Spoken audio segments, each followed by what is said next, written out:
Selamat berjumpa kembali adik-adik yang gemar belajar fisika. Bersama Pak De belajar fisika mudah. Mudah-mudahan sejumpai dalam keadaan sehat. Assalamualaikum warahmatullahi wabarakatuh. Salam sejahtera untuk kita semua. Swastiastu, Namo Buddhaya, salam kebajikan. Rahayu. Pada kali ini Pak Made ingin melanjutkan pembicaraan tentang termodinamika, khususnya untuk sub hukum kedua termodinamika. Sebelumnya telah kita pelajari yaitu hukum pertama, yang berhubungan dengan besar kalor, perubahan isi dalam, dan usaha luar. Mari kita khusus sekarang membahas hukum kedua termodinamika. Selamat menyimak. Mari adik kita lanjutkan tentang hukum kedua termodinamika. Ini tidak mungkin membuat satu mesin kalor yang beroperasi terus-menerus yang mengubah seluruh energi kalor yang diterimanya menjadi kerja. Yang benar kita lihat seperti mesin kalor di bawah berikut. Ini ada sumber suhu tinggi, ada mesin beroperasi, kemudian dibuangnya setelah melakukan kerja W, membuang kalor kedua ke sumber suhu rendah. Sesuai dengan hukum pertama termodinamika, lihat yang sebelah kanan, maka kerja yang dilakukan sama dengan besar kalor yang diterima per besar kalor yang dilepas. Nah, ini kemampuan mesin untuk mengubah kalor yang diterima menjadi kerja, itu ada efisiensi mesin, yaitu eta sama dengan usaha yang dilakukan per besar kalor yang diterima kali 100%. Jadi eta sama dengan W per Q1 kali 100%. Karena W itu Q1 kurang Q2, maka efisiensi mesin eta bisa dituliskan Q1 min Q2 per Q1 kali 100%. Jadi efisiensi dinyatakan dalam persen.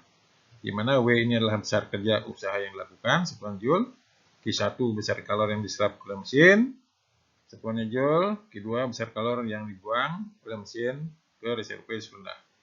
Mari untuk memberikan pemahaman tentang mesin pemanas, kita lihat soal berikut. Selamat menyimak.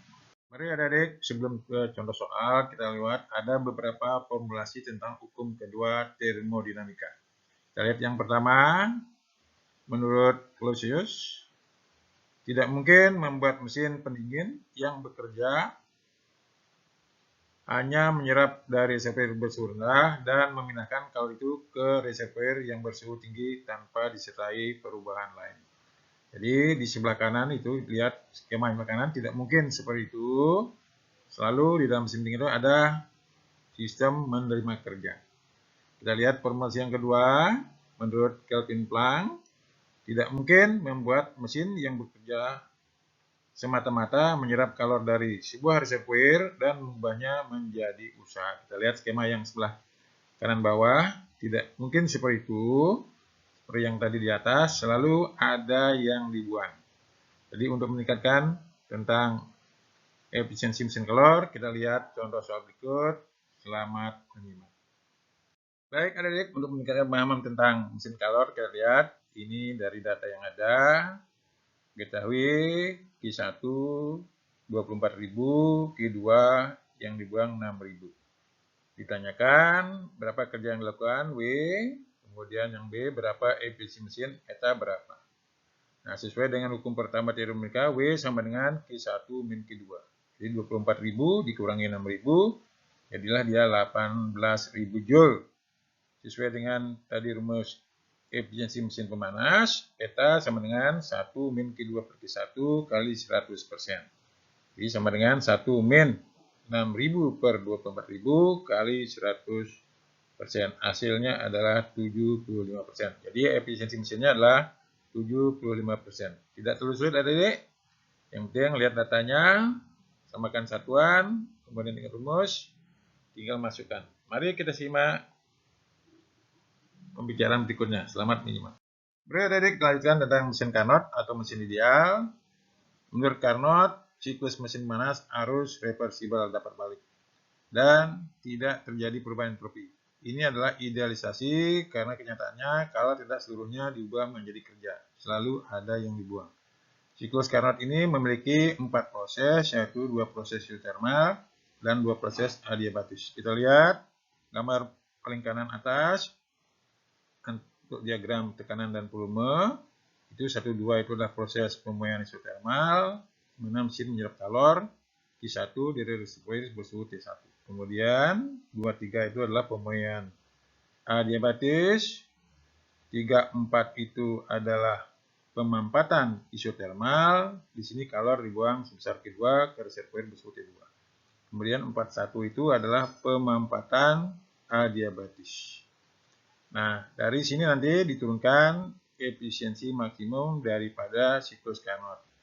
Dari 4 proses itu nanti didapatkan efisiensi yang paling bawah yang pakai temperatur eta sama dengan 1 min T2 per D1 kali 100%. Jadi adik-adik nanti kalau bikin rumus ini harus menggunakan 4 proses tadi. Nanti ketemu rumus yang efisiensi maksimum yang pakai temperatur, yaitu 1 min T2 per D1 kali 100%. Nah, sesuai dengan konsep mesin kalor tadi, kita lihat gambar yang paling kiri. Skemanya itu mesin menyerap kalor dari reservoir suhu tinggi Q1, bersuhu T1, kemudian melakukan kerja sebesar W, dan membuang kalor sebesar Q2 ke reservoir bersuhu T2. Ingat efisiensi tadi, lihat yang kotak paling atas, kita sama dengan W per Q1 kali 100%. Karena sesuai dengan hukum pertama, W Q1 min Q2, sejajar dengan eta sama dengan Q1 min Q2 per Q1 kali 100%. Sederhanakan lagi, bisa eta sama dengan 1 min Q2 per Q1 kali 100%. Nah, dalam mesin ideal, dianggap bahwa efisiensi mesin kalor sama dengan efisiensi maksimum mesin Carnot. Tapi kenyataannya tidak ada lebih besar daripada efisiensi mesin Carnot. Jadi kalau ditanyakan efisiensi maksimum itu berarti efisiensi mesin Carnot. Baik, adik-adik kita lanjutkan pembelajaran tentang mesin pendingin. Selamat menyimak. Oke, adik-adik kita lanjutkan tentang mesin pendingin yang merupakan kebalikan daripada mesin pemanas. Lihat skemanya sebelah kiri. Itu untuk mesin pendingin. Mesin pendingin menyerap kalor dari reservoir rendah sebesar Q2 dan menerima kerja sebesar W. Kemudian membuang kalornya ke reservoir suhu tinggi bersuhu T1 sebesar Q1. Jadi lihat sebelah kanan, kotak sebelah kanan, bahwa untuk mesin pendingin dikatakan memiliki koefisien of performance atau koefisien daya guna. Notasinya Kp. Jadi koefisien daya guna Kp sama dengan kebalikan daripada efisiensi eta.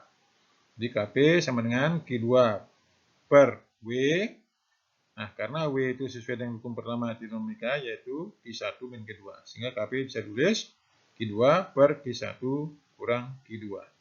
Jadi, bisa lihat Kp juga dapat nyatakan temperatur, yaitu T2 per T1 kurang T2. Perlu dipahami di sini, yaitu W adalah kerja yang diterima oleh mesin pendingin. Q2, kalor yang diserap oleh mesin pendingin dari reservoir rendah. Q1 itu kalor yang dibuang oleh mesin pendingin ke reservoir suhu tinggi. Kp itu adalah koefisien daya guna. Jadi kebalikan dari mesin pemanas, di mana eta tadi adalah 1 min Q2 per Q1 kali 100%. Kemudian dalam siklus Carnot, eta sama dengan 1 min T2 per T1 kali 100%. Jadi kebalikannya adik-adik, mesin pendingin dari mesin pemanas. Kita lihat contoh soal berikut untuk meningkatkan pemahaman. Salah pengingat. Jadi adik-adik kita lihat contoh soal tentang mesin pendingin. Dari data yang ada diketahui bahwa T2 min 13 derajat Celcius sama dengan min 13 sama 273 sama dengan 260 Kelvin. Sedangkan T1 20 derajat Celcius sama dengan 20 ditambah 273 jadi 300 Kelvin. Sedangkan kalau yang diserap Q2 sama dengan 1300 Joule. Ditanyakan W-nya berapa. Nah, dari koefisien daya guna itu Kp sama dengan Q2 per W. Sama dengan T2 per T1 kurang T2. Dimasukkan angkanya. 260 per 300 kurang 260 sama dengan 1300 per W. 260 per 40 sama dengan 1300 per W. Kalikan silang. Diperolehlah bahwa W kerja yang dilakukan atau kerja yang diterima itu sebesar 200 Joule. Jadi bila tidak sulit, mari kita lanjutkan contoh soal berikutnya. Selamat menonton. Baik, adik-adik kita lanjutkan soal berikut yang meningkat kesulitannya. Ini ada sebuah mobil yang efisiensinya 22%, beroperasi pada 95 siklus per sekon. dan melakukan kerja dengan daya sebesar 120 HP horsepower atau daya kuda. A. Berapa kerja yang dilakukan mesin tersebut setiap siklus, itu W-nya berapa. Kemudian berapa banyak kalori yang diserap dari setiap siklus, kemudian Q1-nya berapa. Kemudian nomor C, berapa kalori yang dibuang setiap siklus, Q2-nya berapa. Dari data yang ada, kita lihat bahwa eta-nya adalah 22%. Kita lihat, kita anggap siklusnya itu N, 95 siklus per sekon. Dayanya P, 120 horsepower atau daya kuda. Ya, kita jawab nomor A, kerja setiap siklus. Karena tadi 95 siklus, kita bagi. Jadi W-nya 120 kali 1 horsepower itu 746 watt. Jadi 120 kali 746 per 95, jadi 942 joule. Nah, kita ingat bahwa nomor B, efisiensi itu kerja per besar kalori yang diserap atau suhu tinggi. Jadi, kalori yang diserap atau suhu tinggi, W per eta. Jadi, 942 per 0,22. Jadi, 4282 joule. Nomor C, itu kalori yang dibuang, Qc atau Q2, Q1 min W atau QH, Q yang tinggi. Jadi, Q yang dibuang, Qc atau Q2, sama dengan 4282 min 942. Jadi hasilnya 3340 joule. Jadi begitu adik, tidak terlalu sulit. Mari kita lanjutkan pembelajaran berikut tentang entropi. Selamat menyimak. Baik, adik-adik, kita lanjutkan dengan notasi entropi, di mana hukum kedua termodinamika juga bisa dikaitkan dengan entropi. Jadi di sini kita hanya sekilas mengetahui saja, dan nanti kalau sudah mendalami tentang termodinamika secara mendalam. Entropi itu notasinya S, satuannya Joule per Kelvin. Entropi adalah munculnya efek ketidakteraturan atau kerusakan pada saat terjadi peningkatan energi pada suatu sistem. Secara matematis, entropi dirumuskan dengan peningkatan kalori tiap satuan suhu. Jadi di sini perubahan entropi karena selalu berubah, delta S sama dengan delta Q per T. Nah, jadi perubahan entropi delta S sama dengan S2 kurangi 1, delta D besar kalori, joule, T suhu, mutlak dalam Kelvin. Ingat adik-adik, baik dalam teori kinetik gas dan termo, kalau suhunya tunggal, ya harus dalam Kelvin. Jadi untuk meningkatkan pemahaman tentang entropi, kita lihat contoh soal berikut. Saat melebur 50 gram es dari 0 derajat Celcius menjadi air plus 0 derajat Celcius, bila kalori lebur 80 kalori per gram, berapa perubahan entropi yang terjadi? Di penyelesaian, kita lihat kalori yang diperlukan Q sama dengan M kali L, 500 gram kali 80 kalori per gram, hasilnya 4000 kalori. Kemudian T-nya 0,273 sama dengan 27 Kelvin. Kita tanyakan delta S-nya berapa. Delta S sama dengan delta Q per T, jadi 4000 kalori per 273. Hasilnya 14,65 kalori per Kelvin. Jadi itulah adik-adik, tidak terlalu sulit. Itulah yang saya berikan untuk hukum kedua termodinamika. Semoga adik-adik mengerti dan bermanfaat. Dan selamat mencoba soal berikutnya untuk meningkatkan pemahaman tentang hukum termodinamika. Sampai jumpa pada materi berikutnya. Jangan lupa komen dan subscribe untuk memotivasi saya menyusun materi berikutnya. Sampai jumpa.